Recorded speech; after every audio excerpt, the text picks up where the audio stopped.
Summer holidays வந்தாச்சு நம்ம GT Holidays வந்தாச்சு.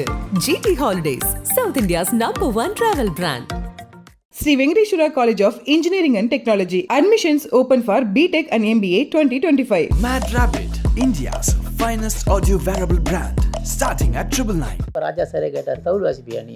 தெரியாதுண்ணே, கொஞ்சம் நீ தான் வாசிப்பியா, நான் ஒரு கச்சேரியில் பார்த்தேன், நீ அமர் கச்சேரியில் நீ தவுள் வாசிக்கிறது அப்படின்னு. சரி வாசின்னு அப்புறம் குச்சி எடுத்து ஃபஸ்ட்டு குச்சியில் அப்போ தான் தவுளில் வாசிக்கிறேன். அதை எடுத்து வாட்சி காமிச்சேன். டன் டக்குன்னு வாட்சி காமிச்சேன். அரிசி குத்து மக்கா மகளேன்னு ஒரு சாங் இருக்குது, அதான் நான் ஃபஸ்ட்டு சார்கிட்ட வாய்ச்ச தவில் பாட்டு. ரகுமான் சாருக்கு நிறையா பாட்டுக்கு தவில் வாய்ச்சிருக்கிறேன். ஊழலா அதில் தேர்ட் பீச்சியம் பார்த்தீங்கன்னா லாஸ்ட்டில் டக்குன்னு அதெல்லாம் நான் தான் வாய்ச்சது. இப்போ எருமை மாதிரி வந்துடும், நாய் கூட வந்துடும், கழுதை எப்படியா நான் இன்ஸ்ட்ருமெண்ட்டில் கொடுக்க முடியும் அப்படின்ட்டு சத்தம் பண்ணுது. டேய் நீங்கள் வா, நீ என்ன வாசிக்க வேணாம், நீங்கள் வா உள்ளே வா அப்படின்னாரு. உள்ளே போன என்ன நீ கழுதை கத்துவல கத்துறா உள்ளே போயின்னு ஒரு டியூன் உருவாக்கி கொடுத்தாங்கன்னா 60 பேருக்கு அந்த டியூன் தெரியும். அது அவங்க மனசில் பதிஞ்சு ஒரு அழகுபடுத்தணும்னு ஆசைப்படுவாங்க. அப்படி அமைஞ்ச பாடல்கள் தான் அந்த காலத்து பாடல்கள்லாம். இன்றைக்கி நான் செய்ய வேண்டிய விஷயங்கள் மியூசிக்கில் இவ்வளோ இருக்குது அப்படின்னு நீங்கள் நினச்சிங்கன்னா எதை சொல்லுவீங்க சார்? மியூசிக்கில் என்ன கற்றுக்க வேண்டியிருக்கு, அதை ஒன்று தான் நான் சொல்லுவேன்.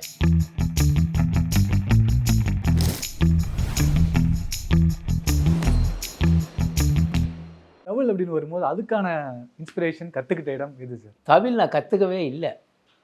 எல்லாருமே என்னை தவில் சுந்தர்னு சொல்லுவாங்க, ஆனால் தவில் நான் கற்றுக்கவே இல்லை. என்னோடய எக்ஸ்பீரியன்ஸ் என்னென்னா, நான் மியூசிக் காலேஜில் படித்தப்போ மிருதங்கம் கற்றுக்க தான் போனேன். ஆனால் சும்மா இருக்கிற டயத்தில் என்ன பண்ணுவேன், தவில் கிளாஸில் போய் அங்கே தவில் கிளாஸும் நடக்கும், நாதஸ்வரம் தவில் கிளாஸ்லாம் நடக்கும். நான் அங்கே உட்காந்து வேடிக்கை பார்த்துட்டே இருப்பேன், எப்படி வாசிக்கிறாங்க என்ன வாசிக்கிறாங்கன்னு. அதை விட எனக்கு மதுரையில் நான் இருந்தப்போ அந்த சுவாமி ஊர்வலம் வரும். மதுரையில் மாரியம்மன் கோயில் திருவிழாலாம் நிறைய மதுரையில் சுற்றி நடக்கும். அதில் வந்து இந்த தவில், உரிமை, பம்பை, கிடிகிட்டி இந்த இன்ஸ்ட்ருமெண்ட்டெல்லாம் வாசிக்கிறத பார்த்துட்டே இருப்பேன், எனக்கு ஆசை. அப்போ அந்த மாதிரி நம்ம வாசிக்கணும்னு குச்சி வச்சு வாசிக்கணும்னு ஒரு ஆசை வந்துகிட்டே அது சின்ன வயசுலேருந்தே எனக்கு மைண்டில் இருந்தது. அப்படி வந்து இங்கே மியூசிக் காலேஜில் வந்து தவுள் கிளாஸ் நடக்கிறப்ப பார்த்துட்டே இருப்பேன். அது எப்படி வாசிக்கிறாங்க, எப்படி இது பண்ணுறாங்கன்னு பார்த்துட்டே இருப்பேன். அது அப்படியே விட்டுட்டேன். அப்படி இருக்கிறப்ப கங்கையமரம் கச்சேரிக்கு ரெகுலராக ஒவ்வொரு கச்சேரிக்காக நான் முன்னாடி போயிட்டுருப்போம். அப்போ கங்கையமரம் கச்சேரிக்கு போகும்போது, அப்போ மலேசியா வாசு கங்கையமரம் கச்சேரி போகும்போது தமிழ் சாங்லாம் வரும். அப்போ தமிழ் சாங்கில் நீதிபதினு ஒரு படத்தில் தமிழ் பாசமலரே நெஞ்சில் நிறைந்த வாசமலரேன்னு அந்த ஒரு பாட்டு இருக்குது. அந்த பாட்டில் தமிழ் பிட்டு ஒன்று 3வது பேக்ரவுண்டில் வரும். அந்த இதுக்கு என்ன பண்ணார் அமரனை வந்து, நீ தமிழ் வாசிரா கொஞ்சம் இந்த ஒரு பிட்டை மாத்திரம் வாசி பாரு, ஒரிஜினலாக இருக்குமேன்னாரு. அப்போ ஒரு நாள் தமிழ் பக்கத்தில் கபாலின்னு ஒருத்தர் இருப்பார், அவற்றை வாங்கி அந்த ஒரு போர்ஷனை மாத்திரம் வாய்ச்சேன். அப்போ அது பார்த்தோன்னா கரெக்டாக பிக்சர் ரிகல்சர் பார்த்து தமிழ் நாசர் அப்போல்லாம் போட மாட்டாங்க. இது நல்லா இருக்கே அப்படின்ட்டு அது அப்படியே கொஞ்ச நாள் கண்டினியூ பண்ணி அதை ப்ராக்டிஸ் பண்ணிகிட்டு இருந்தேன். அப்படி இருக்கிறப்ப ஒரு நாளைக்கு திடீர்னு இளையராஜா சாருக்கு காங்கோட்ரம் இன்ஸ்ட்ருமெண்ட் வாசிச்சுட்டு இருக்கேன் ஒரு பாட்டுக்கு. அப்போ அந்த பாட்டுக்கு வாசிக்கிறப்ப அன்றைக்கி மத்தியானம் வந்து காலம்பரை அந்த பாட்டு காங்கோட்ரம் தவில் அந்த பாட்டு இருக்குது, மத்தியானம் தவில் நாதஸ்வர பாட்டு இருக்குது. அப்போ அந்த பாட்டு இருக்கிறப்ப என்ன பண்ணேன் நான், சார் இந்த மாதிரி நாதஸ்வர தவில் இருக்குது அப்படின்ட்டு. அவர் தவில்காரர் வந்து உடம்பு முடியல, அவருக்கு வந்தோன்னே அவருக்கு டிசென்ட்ரியாக இருந்தது, அதனால் அவர் படுத்துட்டார் கொஞ்ச நேரம். ஆனால் அதுக்கப்புறம் நேரம் ஆக ஆக அவரால் எந்திரிக்க முடியல. அப்போ வந்து இன்சார்ஜ் வந்து கேட்டார், நீங்கள் தவுள் வாசிப்பியான்னு. அப்போ ராஜா சாரே கேட்டார், தவுள் வாசிப்பியா நீன்னு? தெரியாதுண்ணே, கொஞ்சம் நீ தான் வாசிப்பியா, நான் ஒரு கச்சேரியில் பார்த்தேன், நீ அமர் கச்சேரியில் நீ தவுள் வாசிக்கிறது அப்படின்னாரு. சரி வாசின்னு அப்புறம் குச்சி எடுத்து ஃபஸ்ட்டு குச்சியில் அப்போ தான் தவுளில் வாசிக்கிறேன்.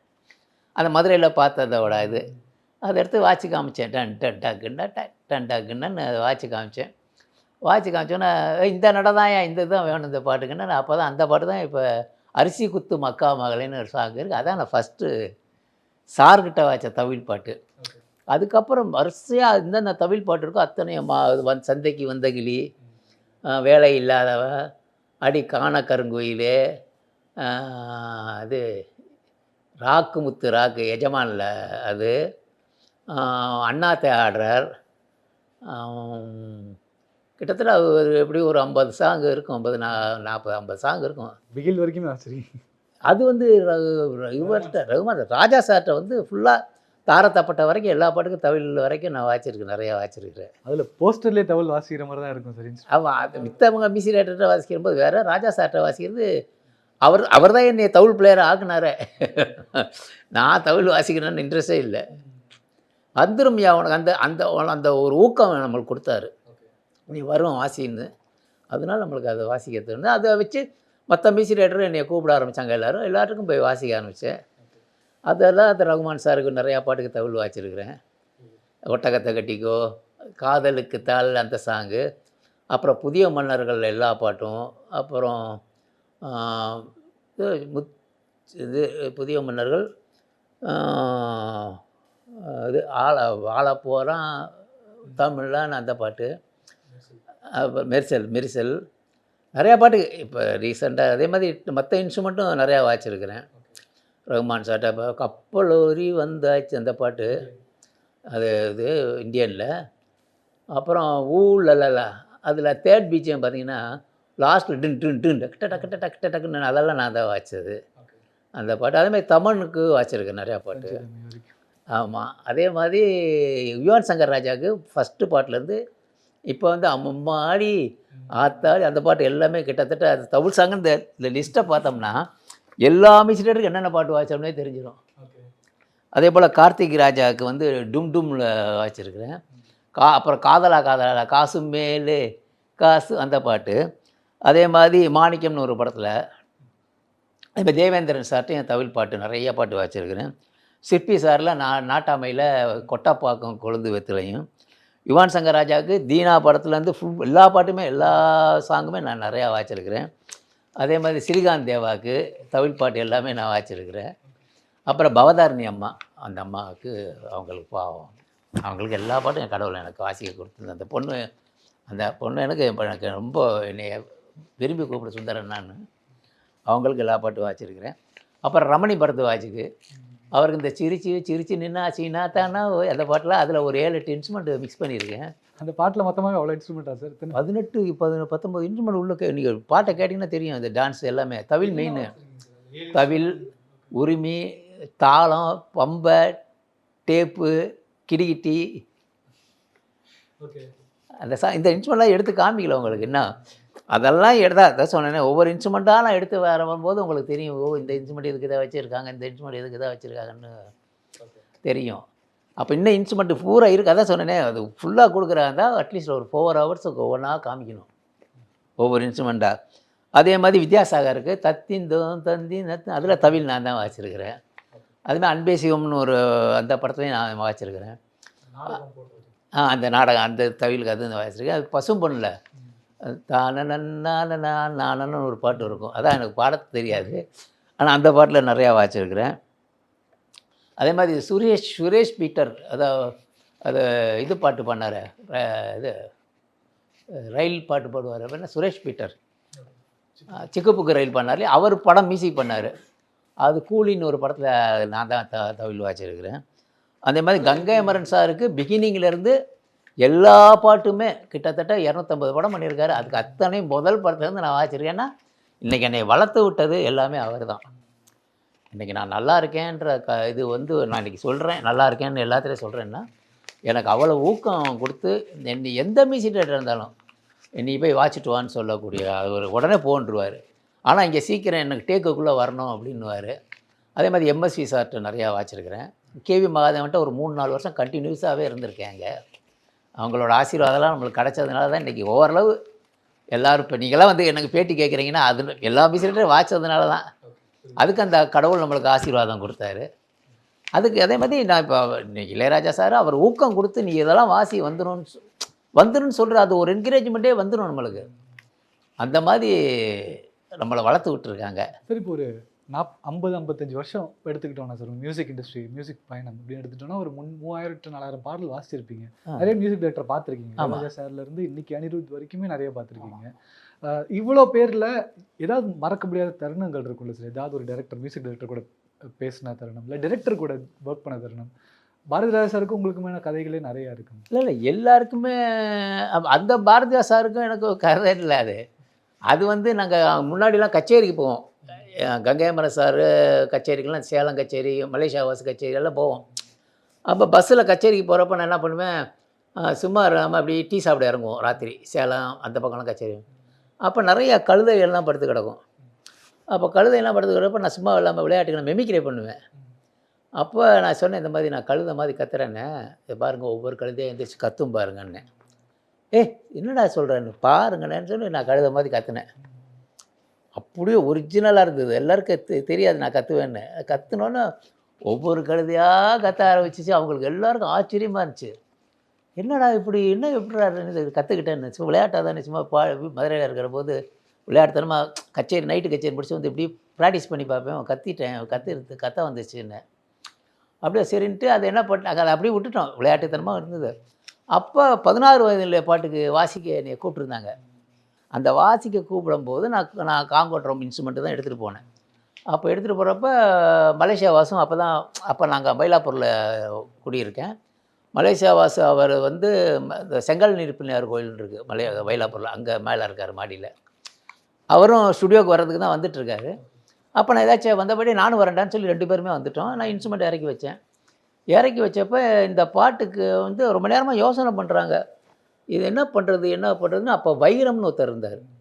வைரம்னு அவர் தான் இந்த எஃபெக்டெல்லாம் கொடுப்பார். பூனை மாதிரி, இருட்டில் வர்ற மாதிரி இந்த ஷூ எஃபெக்ட்டு, நாய் எஃபெக்ட், இதெல்லாம் அவர் தான் பெரிய பிளேயர். அவர் இப்போ இல்லை, அவர் பெரிய ஆள். அவர் வந்து எனக்கு எருமை மாதிரி வந்துடும், நாய் கூட வந்துடும், கழுதை எப்படியா நான் இன்ஸ்ட்ருமெண்ட்டில் கொடுக்க முடியும் அப்படின்ட்டு சத்தம் பண்ணுவார். அப்போ அப்படியே பேசிகிட்டு இருந்தாங்க. அப்போ திடீர்னு வந்து நான் பாஸ்கரன் வந்து ராஜா சார் பிரதர், நீங்கள் வா, நீ என்ன வாசிக்க வேணாம், நீங்கள் வா உள்ளே வா அப்படின்னாரு. உள்ளே போன என்ன நீ கழுதை கத்துறா உள்ளே போயின்னு உடனே டெஸ்ட் பண்ணாங்க.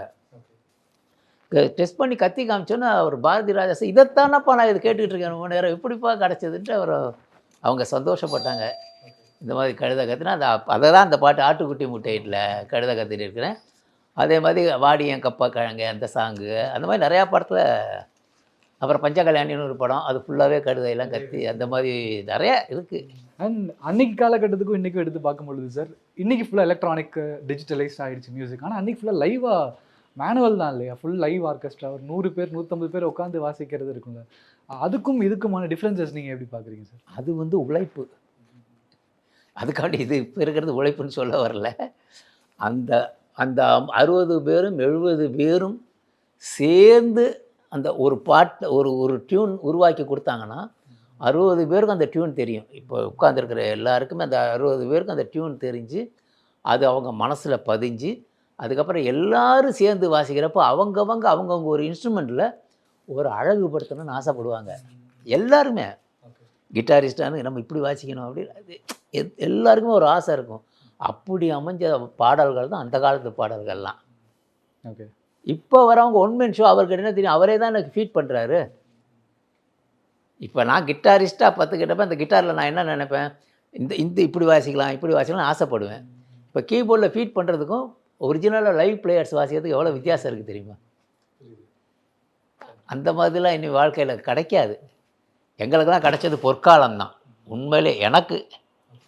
ஏன்னா நான் எல்லா இசையமைப்பாளரும் வாசித்தேன்ற ஒரு பெருமை இருக்குது எனக்கு. ஏன்னா தமிழ்லையும் சரி, தெலுங்குலையும் சரி, மலையாளத்துலேயும் கன்னடத்துலலாம் எல்லார்ட்டையும் வாசிச்சிருக்கிறேன். மலையாளத்துலேயும் எல்லா இடத்துலையும் வாசிச்சிருக்கிறேன். ரவீந்திரன், தேவராஜ மாஸ்டர், ஜான்சன், அப்புறம் பாலகிருஷ்ணன், அல்ஃபோன்ஸு, நிறையா மியூசிக் டைரக்டர் நான் மலையாளத்தில் வாசிச்சிருக்கிறேன்.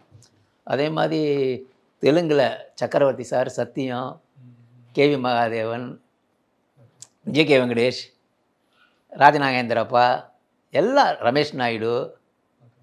நான் வாசிக்காத மியூசிக் டைரக்டர் அவ்வளோ மியூசிக் டைரக்டர் தெலுங்குலேயும் நிறையா. ஏன்னா எங்கள் வாத்தியார், எங்கள் சீனாக்குட்டி சார் மிருதங்க போகாத சாங்கெல்லாம் என்னை அனுப்பி விடுவார். அதனால் அந்த கிளாஸ் எல்லாம் எல்லா மியூசிக் டைரக்டரையும் வாசித்தேன். அதே மாதிரி கன்னடத்துலையும் எல்லா பாட்டுக்கும் நான் நிறையா வாசிச்சிருக்கிறேன். அதே மாதிரி ஹிந்தியில் வந்து நௌஷாத் சாருக்கு வாசிக்கக்கூடிய பாக்கியம் கிடச்சிது.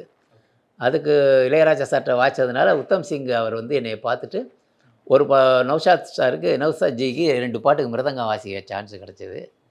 அவருக்கும் வாசிச்சிருக்கேன். அதுமாதிரி லட்சுமிகாந்த் பேர்லாருக்கு வாசிச்சிருக்கேன். ஆர்டி பர்மனுக்கு வாசிச்சிருக்கேன். இப்போ பெரிய கடல் சார். ஆனால் சொல்ல போனால் அண்ட் இந்த மேனுவல் லைவ் அப்படின்னு பேசிகிட்டு இருக்கும்போது நிறைய பேர் 60-70 பேர் உட்காந்து வாசிக்கும் போது எனக்கு சிம்பனி பற்றி கேட்கணுன்னு ஒரு ஆர்வம். இளையராஜா சார் ரீசெண்டாக கூட சிம்பனி பண்ணியிருந்தார். ஸோ ஒரு அந்த கனவுன்றது உடனே வந்திருக்காது சார், ரொம்ப நாளாகவே இருந்திருக்கும். அந்த அந்த தேடல் நீங்கள் பார்த்துருக்கீங்களா? அவங்க பேசியிருக்காங்களா அவங்க கிட்ட அதை பற்றியெல்லாம்? நான் அவர்கிட்ட இது வரைக்கும் அனாவசியமாக அவர்கிட்ட ஒன்றுமே பேசினதில்ல. அவர் வந்து நீ வா கூப்பிடுவார், இதை வாசி இதை வாசி அவ்வளோதான் சொல்லுவாரே தவிர மற்றபடி எதுவுமே. ஏன்னா அவர்கிட்ட போய் மியூசிக்கை பற்றி பேசுகிறதுக்கு எனக்கு அருகதை கிடையாது. அதனால் நான் போக மாட்டேன். என்ன வாசிக்க சொல்கிறாரோ அதை வாசிச்சுட்டு நான் ஒதுங்கிடுவேன். இந்த பேட்டர்ன் வாசின்னு சொல்லிட்டு போயிடுவார், அவ்வளோதான். இப்போ ரீசெண்டாக ஒரு வாட்ச் சிம்பனி இருக்குல்ல சார், அது கேட்டிங்களா? அதை பற்றி கேள்விப்பட்டிருப்பீங்க கண்டிப்பாக. நீங்கள் அவருக்கு சொல்லணும்னு நினைக்கிறது? நம்ம சொல்லணும்னு அவருக்கு தேவையில்லை. ஒரு ஃபேனாக சொல்லலாம் இல்லையா? நான் வந்து ஒரு ரசிகன் தான். ஆனால் அதை ரசிக்கத்தானே முடியும் தவிர நம்ம அதை எப்படின்னு விவரிக்க முடியாது. அது வந்து மியூசிக் தெரிஞ்சவங்களுக்கு அப்படியே மனசுக்குள்ளே பதிஞ்சிடும். ஏன்னா சாரோட இருந்ததுனால எனக்கு நம்ம அது மற்ற அது இப்போ இல்லை, பிகினிங்லேருந்தே நம்ம கூட இருந்ததுனால எது காது அவருக்கு தெரியும். இந்த சவுண்டிங் எப்படி ப்ரொடியூஸ் ஆகும்னு அவருக்கு தெரியும். அதனால் அவரை பற்றிலாம் நம்ம பேசுகிறதுக்கு எனக்கு அது வேறு விஷயம், அது வேறு உலகம். அது பாரதிராஜா சார் பற்றி பேசும்பொழுது அவரோட ஒரு 16வது நிலை பற்றி ஒரு நல்ல அனுபவம் ஒன்று பகிர்ந்தீங்க சார். அப்படியே மனோஜ் சார், பாரதிராஜா ஒரு பையன், மனோஜ் சார் கூட மீட் பண்ணி பேசினதில்ல? பேசினதில்லை, எதுவுமே இல்லை. அப்போல்லாம் அவங்களுக்கு நான் வந்து அந்த சைட்டில் தான் குழந்தையெல்லாம் இருந்திருப்பாங்க அவங்கெல்லாம். அண்ட் ஏஆர் ரஹ்மான் சார் பக்கம் வருவாங்க சார். ஏஆர் ரஹ்மான் சார் கூடயுமே மிகப்பெரிய லிஸ்ட்டு சார். நீங்கள் அவரோட ஒர்க் பண்ண எதுவுமே எல்லாமே ஒர்க் பண்ணல. இப்போ என்னைய கூப்பிட்ட அப்புறம் எல்லா மியூசிக் ரைட்டருக்குமே ஒர்க் பண்ணியிருக்கேன். எல்லாம் அந்த நேரத்துக்கு கூப்பிடும்போது அவங்க என்ன சொல்கிறாங்களோ அதை வாசித்தாலே போதும். எனக்கு இந்த மாதிரி வாட்சி கொடுங்கன்னு சொன்னாங்கன்னா வாட்சி கொடுத்துருவேன். அதே மாதிரி ஆபாவான சாருக்கு, மனோஜிகானுக்கு, ஊமை வெளிகளெலாம் நான் தான் வாசிச்சுட்டு இருந்தேன். அந்த மாதிரி நிறையா பாடல்கள் நிறைய மியூசிக் டைரக்டருக்கு நான் கூப்பிட்டுருக்காங்க, போயிருக்கோம். கம்போசிங் பிளேயராக இருந்திருக்கேன். டி ராஜேந்தருக்கெலாம் அவருடைய மியூசிக் கூடவே நான் உட்காந்து கம்போஸ் பண்ணுவார். அப்போ கூட உட்காந்துருப்பேன் ஹோட்டலில், ஸ்வாகத் ஹோட்டலில் தான் நான் கம்போஸ் பண்ணுவார். அதெல்லாம் உட்காந்து அவங்க என்ன சொல்கிறாங்களோ அதை செஞ்சுட்டா நம்மளுக்கு வேறு ஒன்றும் இல்லையே. டி ராஜன் சாரோட பயணம் குறிப்பிட்டு நிறைய பேசணும்னு நினச்சேன் சார். நான் அது மைதிலியன் காதலியில் வர பாட்டிலேருந்து இன்னைக்கு வல்லவனில் சிம்பு சார் அந்த பாட்டு ரீமேக் பண்ண வரைக்குமே நீங்கள் அதை வாசிச்சிருக்கிறீங்க. சொன்னால் தான் காதலா வரைக்கும் நான் மைதிலியன் காதலில் ஸ்டார்ட் பண்ணேன். அவர் என்னை கூப்பிட்டு தவுள் வாய்ச்சது. அதுக்கப்புறம் அவர் சொன்னால் தான் காதலா வரைக்கும் எல்லா படத்துலையுமே நான் தான் மிருதங்க தவில்லாம் வாய்ச்சிருப்பேன். எங்கள் வாத்தியார் சீனாக்குடி சாரும் 2 பேர் சேர்ந்து நிறையா வாய்ச்சிருக்கிறோம். குறிப்பிட்ட ஏதாவது பாடல்கள் சார்? குறிப்பிட்ட பாடல்கள் அது மேக்கிங் தன்னந்தனி காட்டுக்குள்ளே அது ஒரு பாட்டு இருக்குது. அது ஒரு டிஆர் அவர் மியூசிக் தான். விஜயகாந்த் நடித்த படமான்னு தெரில எனக்கு. தானு சார் படம்னு நினைக்கிறாரு. அது மாதிரி நிறையா பாட்டுகள் இருக்குது, நிறையா இருக்குது. அவரோட பாட்டுக்கள் ரீரெக்கார்டிங் எல்லாமே சிவமணி சார் வாசிப்பார். நான் முக்கால்வாசி எல்லாமே நாங்கள் வாசிச்சிருக்கிறோம். ஞாபகம் இருக்குது, மொமெண்ட்ஸ் இருக்கா சார்? தருணங்கள் ஏதாவது அவர் கூட கம்போசிஷன் நடந்தது ஏதாவது இன்றைக்குமே நினச்சி பார்த்தா ஒரு மாதிரி சந்தோஷமாக இருக்கலாம்? ரொம்ப சந்தோஷமாக இருக்கும். அப்போல்லாம் வந்து அவர் தீராய்ந்த ரொம்ப வெளியில் எல்லாம் கோவப்படுற மாதிரி இருக்கும். ஆனால் கோவமே வராது உள்ளுக்குள்ளே. அவ்வளோ அவர் மைண்டுக்கு அதான் அந்தந்த நேரத்துக்கு அவங்கவுங்க மியூசிக் டைரக்டர் ஒவ்வொருத்தர் ஒவ்வொரு மாதிரி இருப்பாங்க. அதை நம்ம சிரிச்சுட்டே போயிடணும். இன்றைக்கி காலகட்டத்தில் இருக்கவங்களாம் அந்த மீம்ஸில் ட்ரால் பண்ணி அட்ரஸ் பண்ணுறதுலாம் அவர் ஒரு ஒரு மியூசிக் மாதிரி வாயில் போட்டே வருவார் அப்படின்னு சொல்லி அட்ரஸ் பண்ணுவாங்க. ஆனால் உண்மையான கம்போசர் எல்லாமே எல்லா துறையிலையுமே சிறப்பாக பண்ணக்கூடிய ஒரு அது பார்க்குறதுக்கு வாயில் பண்ணுற மாதிரி இருக்காது. அதுக்கு அவர் மனசுக்குள்ள இருக்கிற டியூனை வெளியில் கொண்டு வர்றதுக்கு தான் அவர் அப்படி சொல்லுவார் தவிர அது டியூன் உள்ளுக்குள்ளே இருக்கும். அதை வந்து எக்ஸ்பிளைன் பண்ணி சொல்லிடுவார். அது சில ரூம் நேரம் ஆக ஆக அது வந்துடும். அது அவருக்கு அது நான் கூடவே இருந்ததுனால எனக்கு தெரியும். அது டியூன் வந்து எப்படின்னா நம்மளுக்கு அவர் லிரிக்ஸை மைண்டில் பாடி பார்ப்பார். ஏன்னா அவர் லிரிக்ஸ் மெயினாக இம்பார்ட்டன்ஸ் கொடுப்பார். அந்த லிரிக்ஸை பாடி 1க்கு 10 தடவை 100 தடவை பாடிட்டு ஹார்ட் ஒர்க்கர் அவர். நம்ம பார்க்குறதுக்கு இது நம்ம ஈஸியாக தெரியும். ஆனால் அவரும் ஒரு ஹார்ட் ஒர்க்கர் தான். அவரோட ஒர்க்குக்கு அவர் பாட்டு எழுதுறது கொள்வது எல்லாத்துலேயும் மியூசிக்லேயும் பண்ணுறது அதே மாதிரி. ஆனால் இதை வந்து அவர் ஹார்ட் ஒர்க். அதே மாதிரி கங்கை அமரன் வந்து அஷ்டாவதானி. அவர் அஷ்டாவதானின்றது ஏன் சொல்கிறோம்னா அவருக்கு எல்லாமே தெரியும். பாட்டு எழுதுவார், மியூசிக் பண்ணுவார். அதான் அது ஒரு ஜாலியாக எடுத்துகிட்டு போவார் அவரோட அஷ்டாவதாரம் அவர் கங்கை அமரன் சார். ஆனால் அனிருத் சார் கூட ஒர்க் பண்ணது வந்து அதுவும் நடந்திருக்குல்ல சார்? இன்னைக்கு அனிருத் சாருக்கு நான் என்னென்ன பாட்டு வாய்ச்சேன்னா பொட்டுக்கவா தன்னை மட்டும் பொட்டுக்கவா டட்டா கட்டான்னு காக்கி சட்டை அந்த பாட்டு, கட்டிக்கிட முத்தமிட அந்த பாட்டு வாய்ச்சேன். மாறி தனனா தண்டா மாறி டனனா நன்னாரி அது அதில் தமிழா டேப்பு டேப் ஓகே. எல்லாமே இல்லை, இன்ஸ்ட்ருமெண்ட் பூரா உள்ளே இருக்குல்ல. நான் தான் சொன்னேனே, அது ஆள் இருந்தால் தான் அப்படியே வர முடியும்னு. அந்த பாட்டு கிட்டத்தட்ட ஒரு 10 இது திருச்சிற்றம்பலம், இப்போ தாய்க்கிழவி, அதெல்லாம் நான் தான் வாசித்தேன். தாய்க்கிழவி, அப்புறம் வேறு வரிசையாக இப்போ ஒரு 4-5 பாட்டு வாய்ச்சேன். அதுக்கப்புறம் இப்போ லாஸ்ட்டாக வாய்ச்சது லால் சலாம் வாய்ச்சேன். அதில் திருவிழா சாங் இன்னொரு சாங் இருக்குது, அந்த ஒரு லேடி சாங், அதுவும் ஒன்று வாய்ச்சேன்.